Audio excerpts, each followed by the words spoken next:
Shalom semuanya, selamat pagi.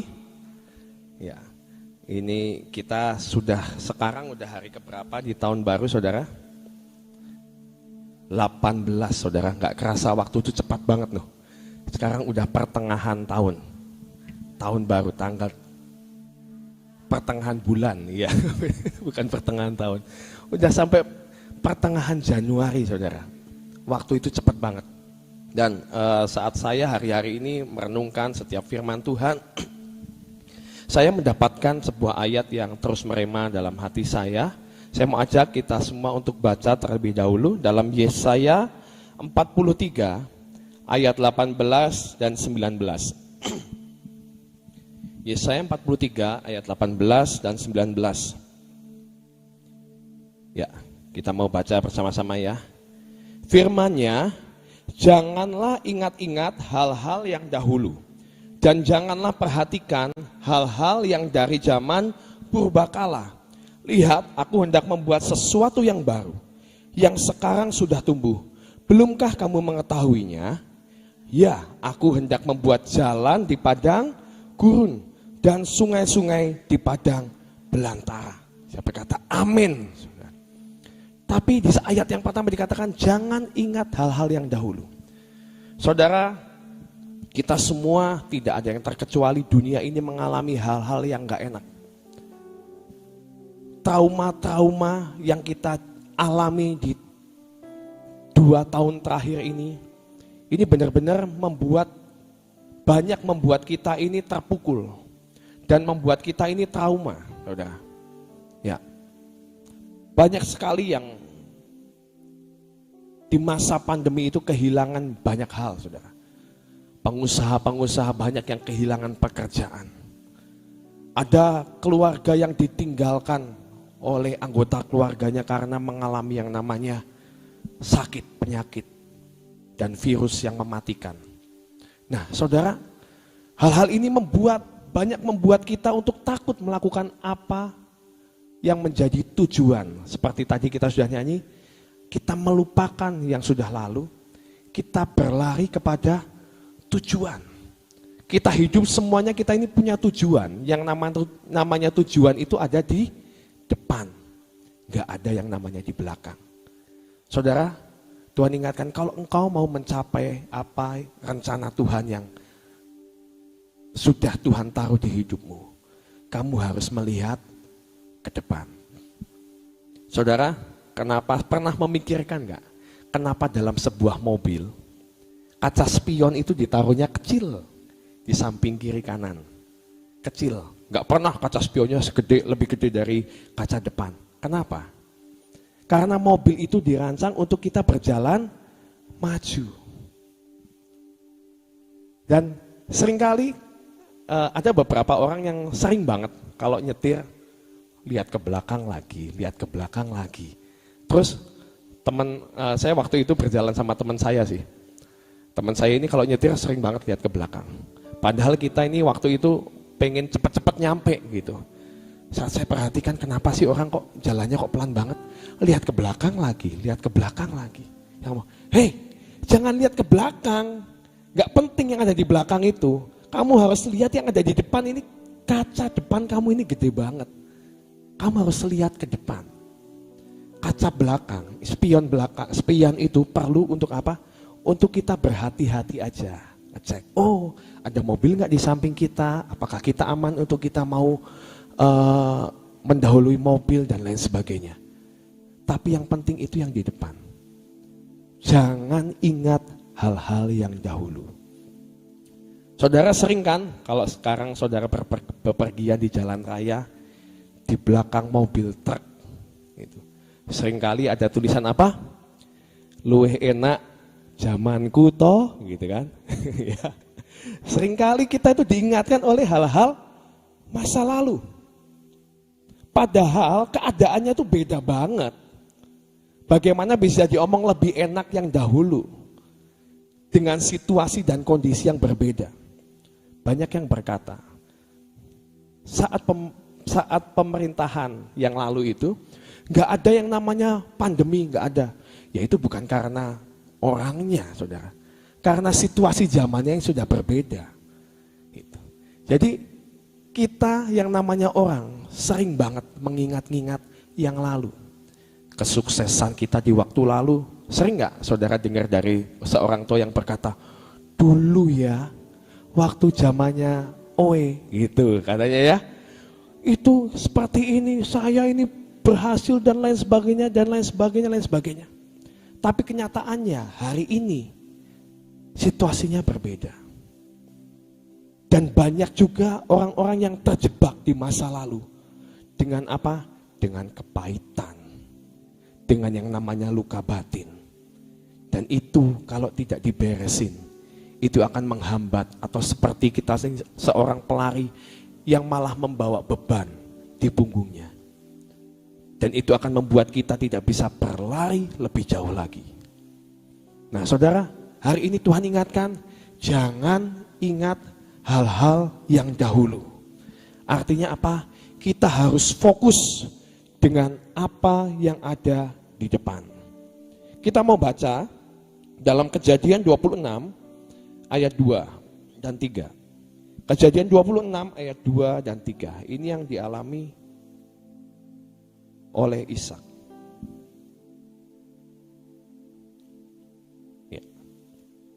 Lalu Tuhan menampakkan diri kepadanya serta berfirman, janganlah pergi ke Mesir, diamlah di negeri yang akan kukatakan kepadamu.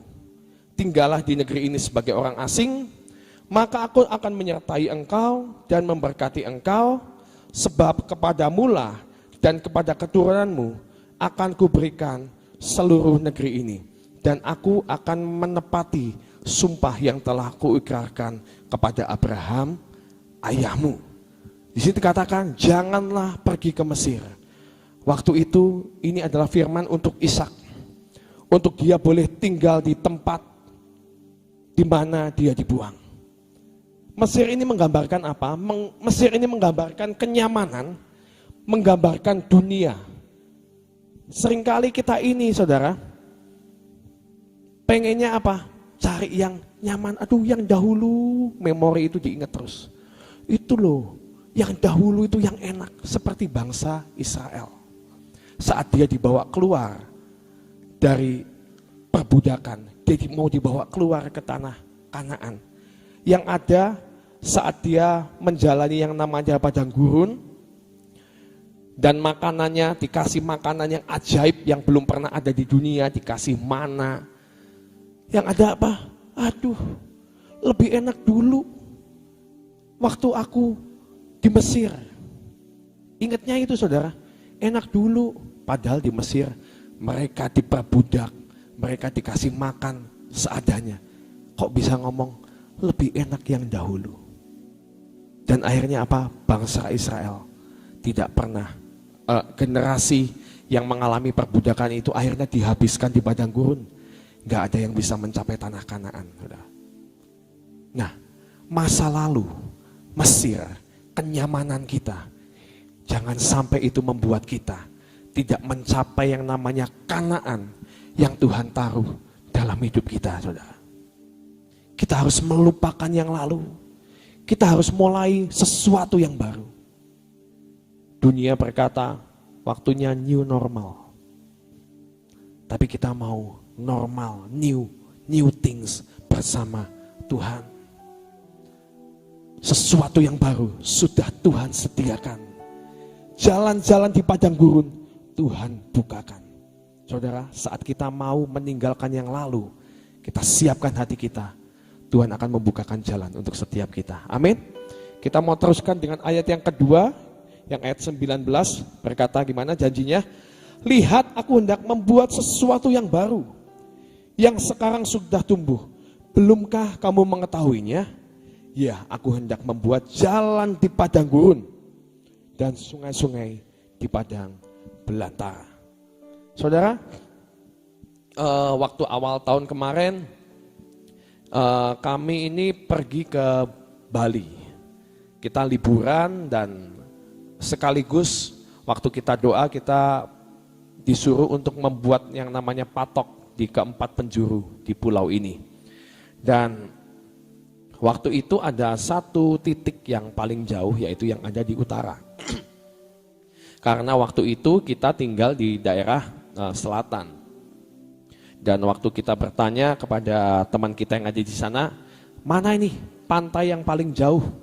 Pantai yang ada di utara. Kita harus kemana yang paling dekat gitu. Dan ternyata yang paling dekat itu perjalanan 4,5 jam, saudara. 4,5 jam dan itu pun tidak lewat jalan yang umum. Kalau kita lewat jalan besar yang biasa itu akan berputar dan itu akan jauh lebih lama.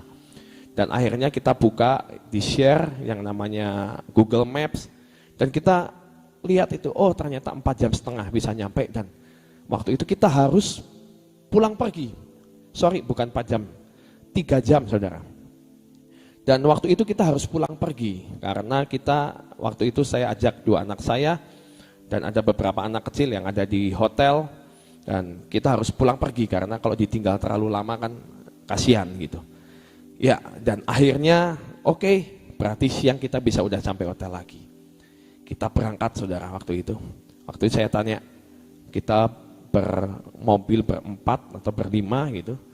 Terus waktu mau jalan, saya pas ada di depan, terus saya mempersilahkan teman saya yang di Bali ini untuk jalan terlebih dahulu. Kamu jalan duluan aja, kamu yang tahu jalan. Terus dia ngomong, saya juga belum pernah lewat kok. Waduh, ya udah kita mengandalkan yang namanya Google Maps.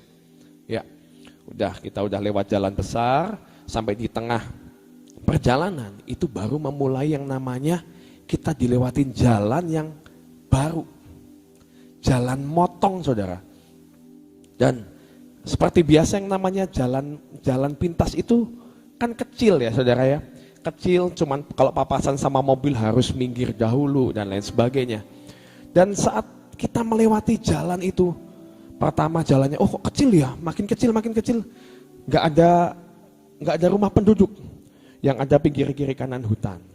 Waktu itu saya lihat, waduh ini kok jalannya kok mulai turun. Iya, karena kita ini sekarang ada di gunung, dan nanti kata penduduk sana, kalau kita turun itu langsung pantai. Bayangkan gunung langsung pantai, saudara. Jadi turunnya lumayan, saudara. Waktu saya nyetir, ada turunan gini ya, jalan ya, turun gini ya, depannya jurang saudara. Itu belok, jalan cuman muat 1 mobil, tikungan 40 derajat ada itu, 180 derajat, itu nggak cuman 1, berkali-kali yang namanya itu. Jadi kita harus yang namanya saya ini nyetir nih, fokus. Saya nggak bisa itu yang namanya ngelihat di belakang seperti tadi gitu, nggak.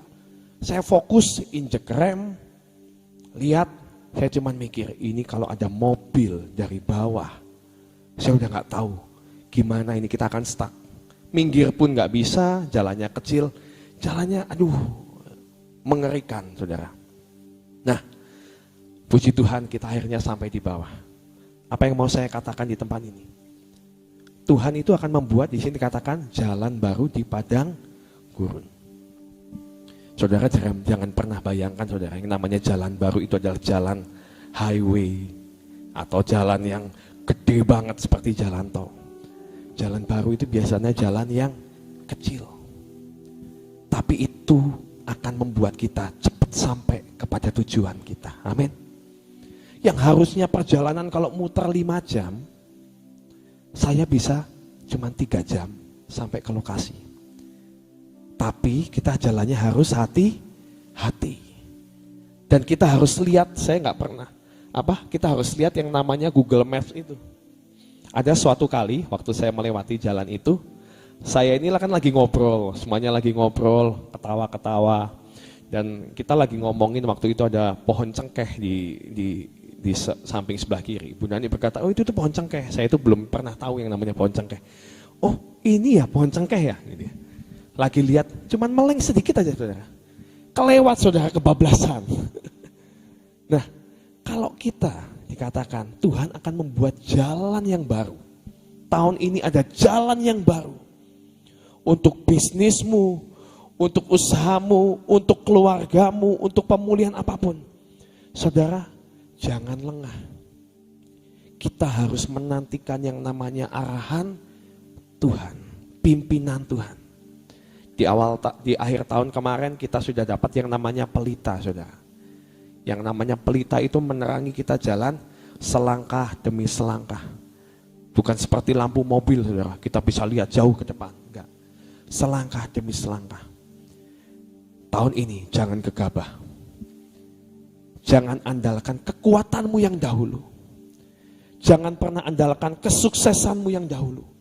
Pengalaman-pengalaman yang sudah-sudah, tinggalkan. Jangan pergi ke Mesir. Jangan pergi ke Mesir. Karena Tuhan mau membuat jalan yang baru. Untuk kita boleh mencapai tujuan hidup kita di tahun ini. Jangan ingat yang dahulu. Yang pertama adalah kita harus fokus. Yang kedua, saat kita melewati yang namanya jalan yang baru ini, kita harus terus tanya Tuhan, Tuhan pimpin aku di setiap langkahku. Apalagi kalau ada tikungan, ada perempatan, berhenti dulu saudara. Tanya Tuhan dulu.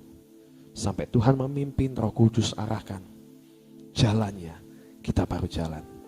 Karena tanpa Tuhan, kita gak akan bisa melewati yang namanya kegelapan, lembah, dan padang gurun ini. Tapi kita percaya, kita pegang janjinya. Tuhan itu sedang membuka jalan di padang gurun dan sungai-sungai di padang. Hari ini banyak yang ngomong tahun ini adalah tahun resesi. Banyak orang-orang yang sedang menantikan, aduh sebentar lagi resesi, sebentar lagi resesi. Itu seperti padang gurun saudara. Tapi mari kita arahkan. Kita mau percaya pada firman hari ini. Tuhan sedang membuat sungai-sungai di padang gurun. Sehingga kita tidak akan pernah kekeringan. Amin. Kantongmu tidak akan pernah kering. Amin. Dompetmu tidak pernah kering. Kasihmu tidak pernah kering. Damai sejahteramu tidak pernah kering. Sebab Tuhan membuat sungai-sungai di padang gurun. Hal-hal yang membuat engkau menjadi kering atau hatimu kering, singkirkan. Minta Tuhan, mari engkau basahi, engkau aliri. Tidak ada kekeringan, terlebih lagi dalam roh kita.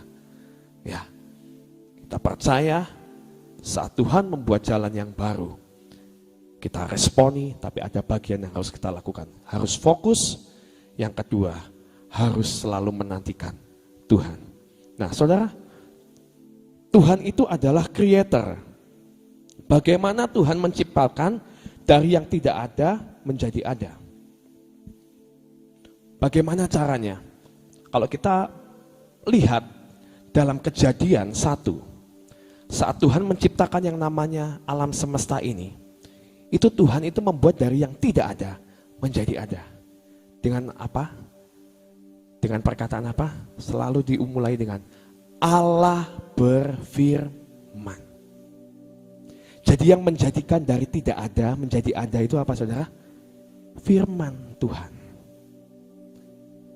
Jalan yang baru buat Tuhan bukan jalan yang sudah ada diperbaiki. Tapi benar-benar baru. Tuhan itu adalah seorang creator.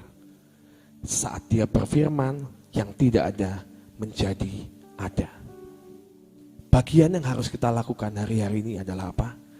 Memperkatakan setiap firman yang kita terima dan merema dalam hidup kita. Perkatakan itu kita sudah mendeklarasikan janji Tuhan setiap hari.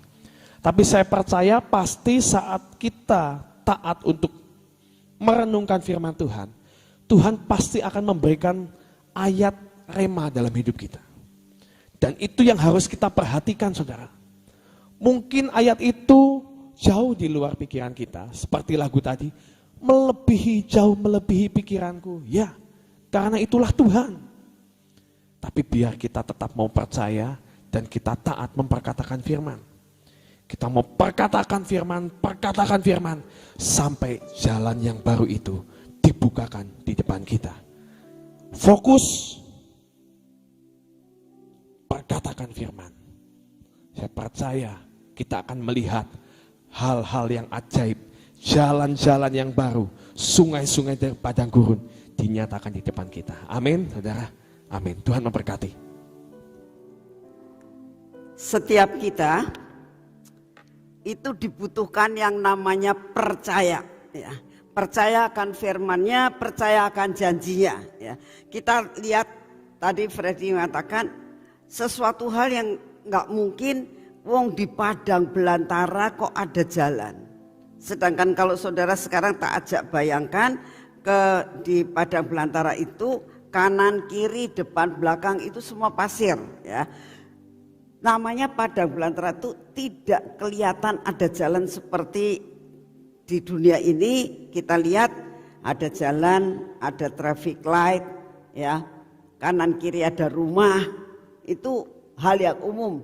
Tapi kalau dinamakan padang belantara itu kanan kiri depan belakang gak ada rumah. Bahkan untuk namanya pohon itu jarang sekali.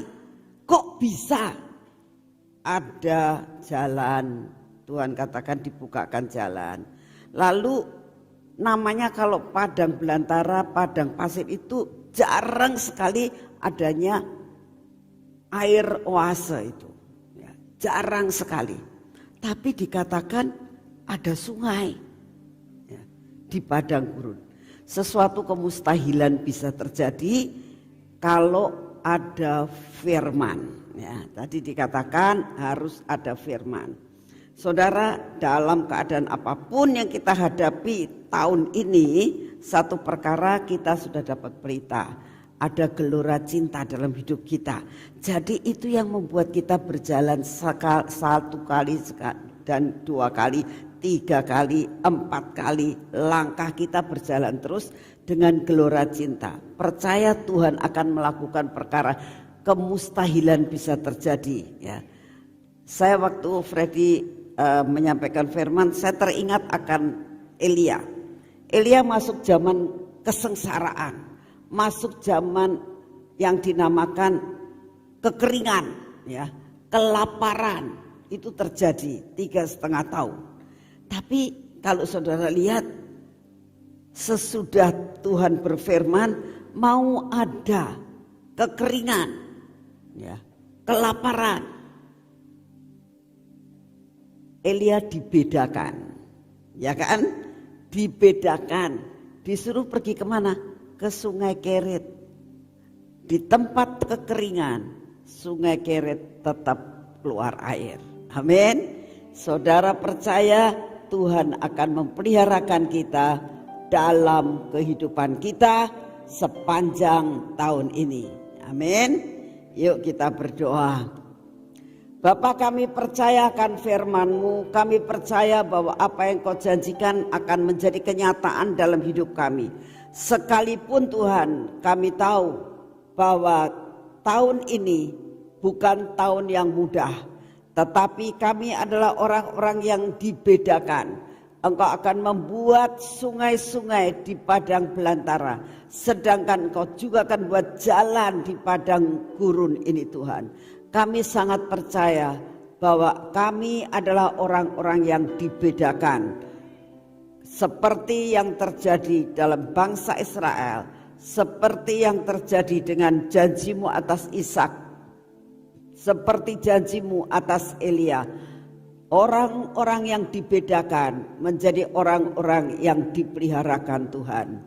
Jadikan kami orang-orang yang dibedakan Tuhan. Kami percaya bahwa semua rencana-Mu atas hidup kami tidak ada yang gagal. Terima kasih untuk kasih setia-Mu. Bapak, saat ini kami berdoa buat bangsa dan negara kami. Engkau tahu keadaan bangsa dan negara kami saat ini ya Tuhan. Engkau lebih tahu daripada kami. Tapi satu perkara kami percaya, bahwa bangsa ini adalah bangsa yang Kau bedakan. Anak-anak-Mu yang ada di mana-mana tempat, di Indonesia maupun di luar negeri, adalah orang-orang yang Kau bedakan. Terima kasih untuk kasih setia-Mu. Apapun yang terjadi, kami percaya kami menjadi orang yang spesial di hadapan-Mu. Bapak, kami berdoa saat ini, Engkau tahu akan pandemi yang dikatakan masih ada, tapi kami mau memperkatakan bahwa pandemi akan lenyap di bumi Indonesia ini. Kami percaya Tuhan, Engkau akan memberkati Indonesia. Engkau akan memulihkan keadaan Indonesia, perekonomian, transportasi, semua pariwisata, semuanya akan mengalami pemulihan. Kami berdoa saat ini buat bencana-bencana alam. Kami berdoa Tuhan saat ini untuk gunung-gunung berapi, gunung-gunung yang masih hidup, gunung-gunung yang masih bisa meletus. Kami doakan Tuhan, Engkau pegang kendali atas gunung-gunung ini, sehingga gunung-gunung ini tidak akan mengeluarkan letusan yang hebat yang mengakibatkan banyak bencana. Kami percaya ini terjadi. Kami berdoa Tuhan untuk adanya tsunami, banjir, gempa bumi. Bapak, kami persembahkan kepadamu. Kami tahu Engkau adalah pencipta langit dan bumi. Engkaulah yang mengendalikan keadaan cuaca maupun udara, maupun lautan, maupun daratan. Kami percaya akan kuasa-Mu ya Tuhan. Terima kasih, oleh karena itu kami mempercayakan bangsa ini kepadamu, karena kami tahu Engkau berdaulat atas segala-galanya. Terima kasih untuk kasih setiamu Tuhan. Saat ini kami juga datang di hadapan-Mu. Tuhan, kami tadi sudah menyanyikan tentang healing Tuhan, tentang kesembuhan Tuhan. Dan kami minta dalam nama-Mu, dimanapun juga kami berada, jamahan-Mu mulai turun atas kami. Yang sakit Kau sembuhkan, yang susah Kau hiburkan, yang jatuh Kau angkat kembali. Kami percaya Tuhan bahwa kesembuhan secara jasmani dan rohani Engkau berikan buat kami, kepada anak-anak-Mu dimanapun juga mereka berada. Terima kasih untuk kasih setiamu. Engkau sungguh amat sangat baik atas hidup kami. Kami berdoa untuk sebentar sore Tuhan, ada ibadah di tempat ini, ada ibadah raya di tempat ini. Kami berdoa Engkau siapkan orang-orang yang datang, jemaat-Mu datang untuk meresponi akan semua yang Kau janjikan buat kami sebentar sore. Terima kasih Bapak, terima kasih Tuhan Yesus. Kami mau menyerahkan ibadah sebentar sore ke dalam tangan-Mu. Dari awal sampai akhir, kuasa-Mu bekerja luar biasa atas ibadah sebentar sore. Terima kasih untuk kasih setiamu ya Bapak. Kami percaya Kau mendengar doa kami. Dalam nama Tuhan Yesus, mari kita masuk dalam pengurapan.